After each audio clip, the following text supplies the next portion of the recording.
That is called हमारे 4 application थी वो हमने स्टडी कर ली। और जो एप्लीकेशन ऑफ ईएमएफ मेजरमेंट जितनी जो भी एप्लीकेशन है वो कंप्लीट हो चुके हैं। इट मींस वो आपका जो पेपर नंबर 303 है that is called unit 2 electrochemistry का लास्ट टॉपिक था। ओके, इट मींस आपका जो इलेक्ट्रोकेमिस्ट्री का जो भी थियरी पोर्शंस है वो सारा हमने कंप्लीट कर दिया है। राइट नाउ हम एक बार उसको समराइज कर लेते हैं कि आपके इलेक्ट्रोकेमिस्ट्री में कितने थियरीज मतलब कितने टॉपिक्स थे और उसमें क्या क्या था। ओके, तो फर्स्ट जो था उसके बाद हम न्यूमेरिकल्स कैलकुलेट करेंगे। ओके, नाउ जो फर्स्ट था दैट इज कॉल्ड, मैंने आपको स्टार्टिंग से करवाया था, बेसिक्स करवाया था फॉर द इलेक्ट्रोकेमिस्ट्री। ओके, फिर उसके बाद कुछ था that is called electrochemical cell और we can say galvanic cell और we can say Daniell cell और we can say reversible what is meant by reversible and irreversible cell, वो हमने स्टडी किया था। मैंने उसमें आपको बताया था कि आपको कैसे लिखना है। राइट, तो फर्स्ट आप उसका क्या लिखोगे, प्रिंसिपल, देन फर्स्ट आप उसका लिखोगे कि उसका वर्क कैसा रहता है, लाइक उसका प्रिंसिपल क्या है। राइट, सेकंड फिर आप उसकी ड्रॉ करोगे फिगर, देन थर्ड थिंग होगा उसका construction, then fourth one that is called reaction, then fifth one that is called working. Right, it means जो इलेक्ट्रोकेमिकल सेल है वो वर्क कैसे करता है। तो मैंने आपको आपको बताया था कि 5 डिफरेंट तरीके से आपको लिखना है कि स्टेप बाय स्टेप पहले उसका प्रिंसिपल, देन उसकी figure, then construction, then reaction and how to work. Okay, फिर उसके बाद हमने कुछ स्टडी किया था different types of reversible electrode. जो different type of reversible electrode थे that are the 5 different types of reversible electrode. जो फर्स्ट इलेक्ट्रोड था दैट इज कॉल्ड मेटल, जो फर्स्ट इलेक्ट्रोड था that is called reversible electrode. Okay, जो था that is called reversible electrode with respect to cation. Second था reversible electrode with respect to anion. जो third electrode था that is called redox electrode, then था gas electrode. Okay, and the last one that is called amalgam electrode. 5 different type के electrode हमने study किया था। Reversible electrode with respect to cation, reversible electrode with respect to anion, redox electrode, gas electrode and amalgam electrode. Okay, ये जितने भी 5 electrode थे उसमें हमने ब्रीफ में स्टडी किया हुआ था कि ये इलेक्ट्रोड क्या है, ये वाला इलेक्ट्रोड क्या है, ये सारा हमने फिर उसमें ब्रीफ में स्टडी किया था। राइट, देन उसके बाद हमने स्टडी किया था एक method that is called Poggendorff compensation method. Okay, तो ये जो पोगेन-ड्रेब्स कंपेंसेशन मेथड है वो किस चीज के लिए यूज करते हैं हम, to find out the potential of unknown cell. हमने कुछ एक सर्किट ड्रॉ की थी, उसमें हमने 3 सेल यूज किए थे। One is the storage cell, another one is unknown cell and the third one is that is called standard cell. और जो हमारा स्टैंडर्ड सेल था दैट इज हमारा that is called reference electrode. Right,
और मैंने बताया था कि जो क्वीन हाइड्रोजन इलेक्ट्रोड है that is also in reference electron, but जो क्वीन हाइड्रोजन इलेक्ट्रोड है उसमें क्या होता है, it is the equimolar mixture of quinone and hydroxy quinone, right. Then उसके बाद हमने कुछ स्टडी किया था equation that is called knots equation, and after the knots equation हमने स्टडी किया था the fourth application that is application for measurement of EMF. Okay, EMF measurement करने के लिए हमने 4 एप्लीकेशन स्टडी की थी। जो फर्स्ट एप्लीकेशन थी, जो हमारी फर्स्ट एप्लीकेशन थी वो क्या थी, the first application determination of delta G, delta G0, delta H, delta S and K equilibrium, that is called equilibrium constant। ये हमारी फर्स्ट एप्लीकेशन थी determination of delta G, delta G0, delta H, delta S and K equilibrium। Now फिर हमने delta G का हमको कुछ equation मिला था that is called delta G is equal to minus NF E cell, delta G0 का भी कुछ इक्वेशन है delta G0 is equal to minus NF E0 cell, delta H का भी हमको कुछ इक्वेशन मिला था delta H is equal to NF T into dE by dt at a constant pressure minus E। now इसके बाद हमने कुछ स्टडी किया था that is called delta S, इसका इक्वेशन था NF dE by dt at a constant pressure, and the last one K equilibrium का कुछ इक्वेशन था E cell is equal to 0.0592 upon n log K equilibrium, right। Delta G, delta G0, delta H, delta S and E cell, तो ये हमने सारे equations उसमें study किए हुए थे। जो हमारी फर्स्ट एप्लीकेशन थी that is called determination of delta G, delta G0, delta H, delta S and K equilibrium, right. तो ये हमारे जितने भी इक्वेशंस मिले हैं delta S, K equilibrium, delta H, delta G0 and delta G, okay, इस equation को हम यूज करके उसका हम क्या करेंगे, न्यूमेरिकल्स कैलकुलेट करेंगे। ओके, हम जो न्यूमेरिकल्स कैलकुलेट करेंगे उसमें हम ये सारे इक्वेशंस यूज करके हम हमारे न्यूमेरिकल्स कैलकुलेट करेंगे, राइट। ये हमारा फर्स्ट था determination of delta G, delta G0, delta H, delta S and K equilibrium, okay. Now फिर उसके बाद जो हमारी सेकंड एप्लीकेशन थी that is called determination of ionic product of water, that is called KW, okay. KW determination of ionic product of water, जो हमको कितना मिल रहा है, KW is equal to 1.0 into 10 raised to minus 4, because KW is equal to क्या है, concentration of H plus into concentration of OH minus, तो H plus का क्या है 1.0 into 10 raised to minus 7 and OH minus that is also 1.0 into 10 raised to minus 7 and KW that is called 1.0 into 10 raised to minus 40, okay. तो ये जो हमारी second application थी that is called determination of ionic product of water, it means ionic product of water हमको क्या बोलते हैं उसको KW, जिनकी हमको वैल्यू मिली थी 1.0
Cu plus 2 aqueous gain 2 electron gives Cu solid. तो all over हमारा रिएक्शन क्या होगा?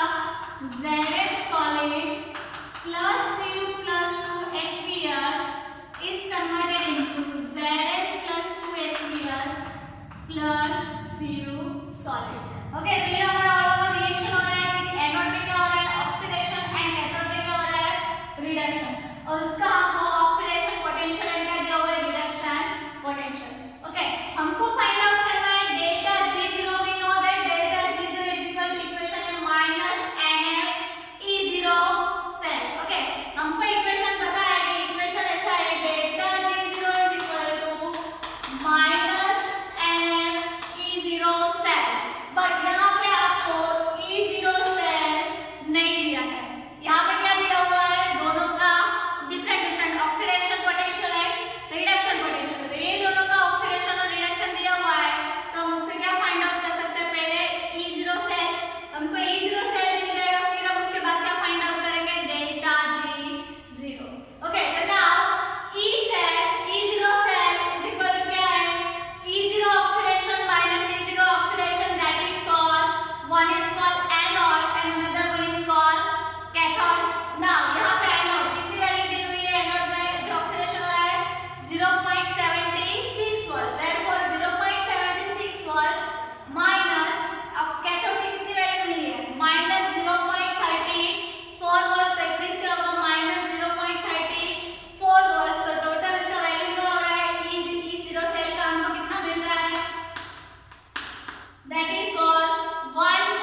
application